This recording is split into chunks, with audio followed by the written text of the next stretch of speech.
2024-25ನೇ ಸಾಲಿನ ದ್ವಿತೀಯ ಪಿಯುಸಿ ಫಲಿತಾಂಶ ಇಂದು ಪ್ರಕಟವಾಗಿದೆ. ರಾಜ್ಯದಲ್ಲಿ ಒಟ್ಟು 73.45% ವಿದ್ಯಾರ್ಥಿಗಳು ಉತ್ತೀರ್ಣರಾಗಿದ್ದಾರೆ.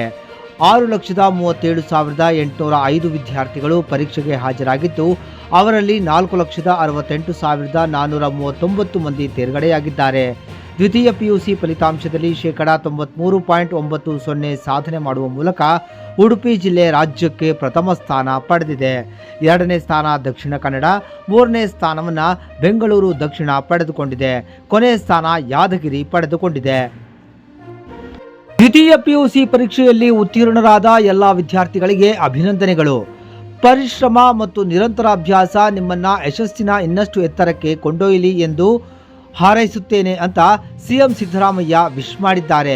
ಪರೀಕ್ಷೆಯಲ್ಲಿ ಅನುತ್ತೀರ್ಣರಾದ ಮಕ್ಕಳು ನಿರಾಶೆ, ಆತಂಕಕ್ಕೆ ಒಳಗಾಗಿ ದುಡುಕಿನ ನಿರ್ಧಾರ ತೆಗೆದುಕೊಳ್ಳುವುದು ಬೇಡ. ಬದುಕು ದೊಡ್ಡದು. ಮತ್ತೆ ಪರೀಕ್ಷೆ ಎದುರಿಸಿ ಹೆಚ್ಚಿನ ಅಂಕದ ಜೊತೆಗೆ ಪಾಸ್ ಆಗುವ ಅವಕಾಶ ಖಂಡಿತ ಸಿಗಲಿದೆ. ಹತಾಶೆಯ ಕೈಗೆ ಬುದ್ಧಿ ಕೊಡದೆ ಸಂಯಮದಿಂದ ವರ್ತಿಸಿ ಎಂದು ಟ್ವೀಟ್ ಮೂಲಕ ಸ್ಥೈರ್ಯ ತುಂಬಿದ್ದಾರೆ. ವಿಧಾನಸೌಧ ಒಳಗಡೆ ಹೋಗಿ ನೋಡ್ಬೇಕಾ?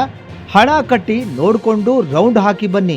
ಇನ್ನು ಮುಂದೆ ವಿಧಾನಸೌಧದ ಪ್ರವಾಸೋದ್ಯಮಕ್ಕೆ ಅವಕಾಶ ಕಲ್ಪಿಸಲಾಗ್ತಿದೆ.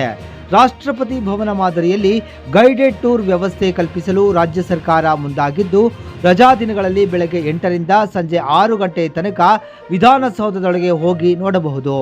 ಆನ್ಲೈನ್ ಮೂಲಕ ಬುಕ್ ಮಾಡಿ ದುಡ್ಡು ಕಟ್ಟಿ ವಿಧಾನಸೌಧ ರೌಂಡ್ ಹಾಕಬಹುದು. ನಾವು ಬಿಡದಿಯಲ್ಲಿ 2ನೇ ವಿಮಾನ ನಿಲ್ದಾಣ ಮಾಡುತ್ತಿಲ್ಲ. ಅಲ್ಲಿ ಡಿಕೆ ಶಿವಕುಮಾರ್ ಲೇಔಟ್ ಮಾಡ್ತಿದ್ದಾರೆ. ಗ್ರೇಟರ್ ಬಿಡದಿ ಸೈಟ್ ಮಾಡುತ್ತಿದ್ದಾರೆ ಅಂತ ಸಚಿವ ಎಂಬಿ ಪಾಟೀಲ್ ಹೇಳಿದ್ದಾರೆ. ಬಿಡದಿ ಸೂಕ್ತವಲ್ಲ ಎಂದು ಈ ಹಿಂದೆ ಟೆಕ್ನಿಕಲ್ ಟೀಮ್ ವರದಿ ವಿಚಾರವಾಗಿ ಮಾತನಾಡಿದ ಅವರು, ಕನಕಪುರದ ಹಾರೋಹಳ್ಳಿ ಬಳಿ ಒಂದು ಜಾಗ ನೋಡಲಾಗಿದೆ. ಕುಣಿಗಲ್ ರಸ್ತೆ ಬಳಿ ಒಂದು ಜಾಗ ನೋಡಿದ್ದೇವೆ. ವಿಧಾನಸೌಧಕ್ಕೆ 50 ಕಿಲೋಮೀಟರ್ ದೂರ ಇದೆ ಎಂದು ಹೇಳಿದ್ದಾರೆ.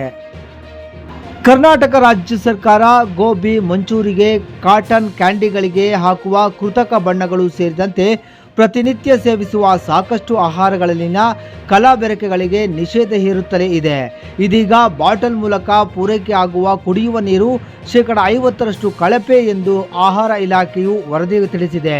ಇದರಿಂದ ಜನತೆ ಕುಡಿಯುವ ನೀರನ್ನು ಕೊಳ್ಳುವ ಮುನ್ನ ಎಚ್ಚರ ವಹಿಸಬೇಕಾಗಿದೆ.